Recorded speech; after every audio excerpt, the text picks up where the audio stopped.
एक माँ अपनी बीमार बेटी को लेकर घर वापस जा रही थी, लेकिन उनका वो जो सफ़र था वो आखिरी सफ़र साबित हुआ। और जो फिलाडेल्फिया प्लेन क्रैश की ट्रेजेडी है उसकी सूरत में फिर वो इस दुनिया से अभी तक जा चुके हैं। बहुत ही हार्ट ब्रेकिंग एक खबर, जो कि बहुत सारे लोग इसके ऊपर अफसोस का भी इजहार कर रहे हैं। असल में क्या हुआ और वो बीमार बच्ची कौन थी उस प्लेन क्रैश के अंदर, और वो एक जहाज़ नहीं सिर्फ, बल्कि वो एक मेडिविक जेट था, यानी एक एयर एम्बुलेंस थी। और उसके साथ क्या हुआ, वो बच्ची कौन थी, कहाँ से वो लोग आ रहे थे, कहाँ जा रहे थे, आज की वीडियो में आपको बताएंगे। और दूसरे नंबर पे बात करनी है आज वीडियो के अंदर हमने फैमिली व्लॉगर्स फाइनली एक दफ़ा फिर दोबारा से इकट्ठे हो गए हैं। और जो तलहा रिव्यू का एक एक्सपोज करने का कोर्स और वीडियो उसकी काफ़ी वायरल हुई थी, फाइनली इन दोनों की सुलह हो गई है। और हमेशा की तरह बेवकूफ़ पागल आप बने हैं, मैं बना हूँ, पाकिस्तानी अवाम बनी है, इनको देखने वाले बने हैं। और वो सारी जो एक्सपोज करने से लेके वीडियो बनाने से लेके ये जो डकी के साथ इसने कोलैबोरेशन की है, इसकी क्या कहानी है वो आज की वीडियो में आपके साथ शेयर करनी है। लेकिन सबसे पहले बात कर लेते हैं एक अफसोसनाक जो वाक़या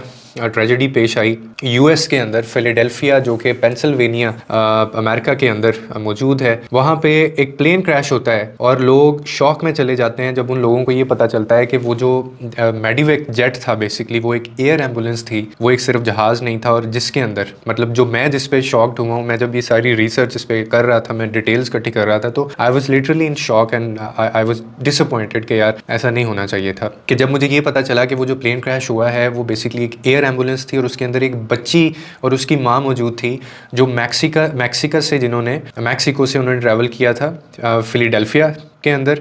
और ये वापस ट्रीटमेंट के बाद मैक्सिको वापस जा रहे थे, माँ और बेटी, और सात और यानी मैक्सिकन इसके अंदर मौजूद थे, कोई भी नहीं बचा। एक ऑन द ग्राउंड बंदा भी जा रहा था जो इसकी जद में आया, वो भी इस दुनिया से चला गया और सब कुछ ख़त्म हो गया एक ही पल में। और ये उसका लास्ट ट्रीटमेंट था उस बच्ची का, यानी जो बेचारी पता नहीं कितने ख्वाब लेके वो माँ और बेटी वापस जा रहे होंगे। और लेकिन उनको क्या पता था कि उनका ये जो सफ़र है वो आखिरी सफ़र साबित होगा, और वो बीमारी से नहीं बल्कि वो एक नेचुरल डिज़ास्टर की जद में आ जाएंगे। और ये यूएस के अंदर अमेरिका के तकरीबन 2 हफ्ते के अंदर ये तीसरा प्लेन क्रैश है। पहले लॉस एंजलिस का आग का लगना और उसके बाद फिर ये इस तरह के वाक़यात जो हो रहे हैं। और मतलब ये कितने जहाँ पे art of the state world country जिसको कहा जाता है, जो टेक्नोलॉजी के लिहाज से, एआई के लिहाज से सबसे आगे है, लेकिन जब एक डिज़ास्टर होना होता है ना, इस पर मेरी ओपिनियन क्या है, मैं मतलब मुझे जो चीज़ में शॉक्ड इन चीज़ों पे होता है वो ये होता है कि यार it could be anyone, it could be anywhere. तो हमें अल्लाह के ऊपर क्या शुक्र इस चीज़ पे अदा नहीं करना चाहिए कि अगर आप हमेशा ज़िंदगी में किसी हादसे से बचे रहे हैं, आप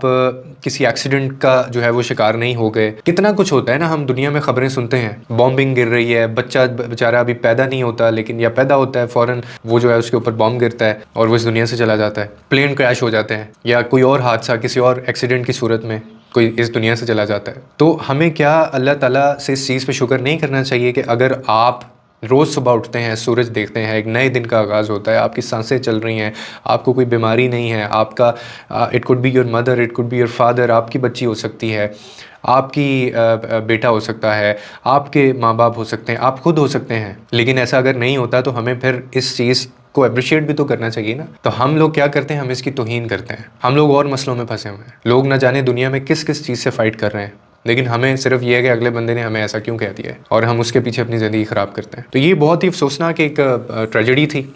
मुझे बेसिकली मैं जब ये पढ़ रहा था तो मुझे थोड़ी देर के लिए मैंने पॉज ले लिया, क्योंकि आप वो एक कैफियत तारी हो जाती है ना कि एक बच्ची, यार उन्होंने क्या सोच के वहाँ पे वो गए होंगे। मैक्सिको का जो प्रेसिडेंट है, उन्होंने बाकायदा इसके ऊपर कहा है कि हम उन फैमिलीज़ के साथ कॉन्टेक्ट में हैं, बहुत अफसोस हुआ हमें, और हम उनकी मदद करेंगे फाइनेंशियली भी और वैसे भी। लेकिन जो होना था वो तो खैर हो गया। और दूसरे नंबर पे बात करेंगे फैमिली व्लॉगर्स के बारे में। तो फाइनली जी, अब जो अपडेट है रिसेंटली वो ये है कि फैमिली व्लॉगर जो हैं उनका गठजोड़ हो गया है दोबारा से, और उनको दोबारा से सुलह उनकी करवाई गई है। और अब वो, मुझे वैसे इन सारी चीज़ों में पता है क्या लगता है कि हमें हमेशा बेवकूफ़ बनाया जाता है। क्योंकि तलहा रिव्यू के चैनल को भी अगर आप देखें, जिस तरह से उसने इनको एक्सपोज किया, जो रीच उसको मिली, मिलियंस में फॉलोअर्स आए और 10-15 लाख वो अपना इकट्ठा कर लिया उस बंदे ने। और इसी तरह से शाम इदरीस ने 7 साल बाद वीडियो बनाई और 7 साल में पहली दफ़ा उसकी वीडियो, उसके ऊपर इतने व्यूज़ आए, उसने भी अपना 10-20 लाख इकट्ठा कर लिया। और एक मुझे चीज़ समझ नहीं आती कि अगर जैसे ये तलहा रिव्यू ने कहा कि इन्होंने इसके बाप को उठा लिया और इसके बाप को वो ले गए और इन्होंने उसके ऊपर जो है वो तशद्दुद भी किया, तो एक ऐसा बंदा जिसने आपके बाप को उठाया हो, आप उसके साथ दोबारा बैठना कैसे पसंद कर सकते हैं? आप उसके साथ दोबारा सुलह कैसे करेंगे? मुझे एक चीज़ ये समझ नहीं आती। और दूसरा, एक बंदे को अगर आपने एक्सपोज किया है, आप अपनी वीडियोज़ में ये कह रहे हैं कि ये इस हद तक ये गिर सकता है, आप उसके प्रूफ भी दे रहे हैं, लेकिन उसके बावजूद बावजूद आप लोग उनके साथ मिलके बैठ के कोलैबोरेट करते हैं।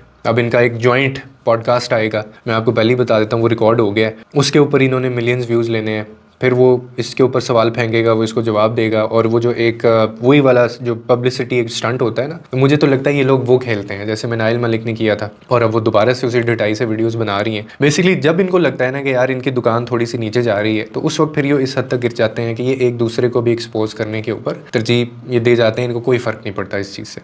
लेकिन मैं एंड पे एक ही बात आपको कहना चाहता हूँ कि देखो यार, if you really want to learn something, अगर आपको कोई चीज़ सीखनी है ना, तो आप किसी कोर्स के मोहताज नहीं है फ़िलहाल अब की दुनिया में।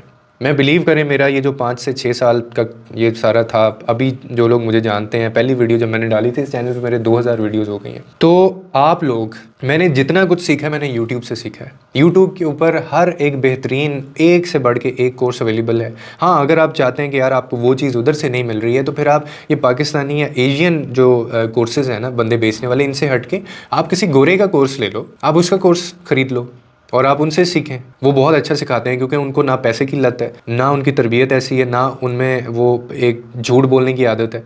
तो वो उन्होंने जो चीज़ आपको दिखानी है, बतानी है, अगर वो पे भी आप उसके लिए कर रहे हैं ना, तो इट विल वर्थ इट, वो वर्थ पेइंग है। लेकिन इन लोगों को, जिन लोगों का बैकग्राउंड ही ये है, तो इन लोगों के कोर्सेज खरीदने का कोई फ़ायदा नहीं। लेकिन इनकी जो दुकान है वो हमेशा चलती रहेगी। उसकी वजह ये है कि ये एक ऐसी दुकान चला रहे हैं जिसकी डिमांड है हमारे जैसी कौम के अंदर। यहाँ पे जहालत ज़्यादा है, हमेशा रहेगी, और इसी से हम लोग फ़ाइट करते रहेंगे, और इसी का ये लोग फ़ायदा उठाएंगे, और इसी को ये लोग कैश करते रहेंगे। तो आज के लिए बस इतना ही। इंशाल्लाह नई वीडियोस के साथ आपके सामने दोबारा हाजिर होंगे। कमेंट सेक्शन में लाजमी राय का इज़हार किया करें, और लोगों के लिए आसानियाँ पैदा करें। रब आपके लिए आसानियाँ पैदा करेगा।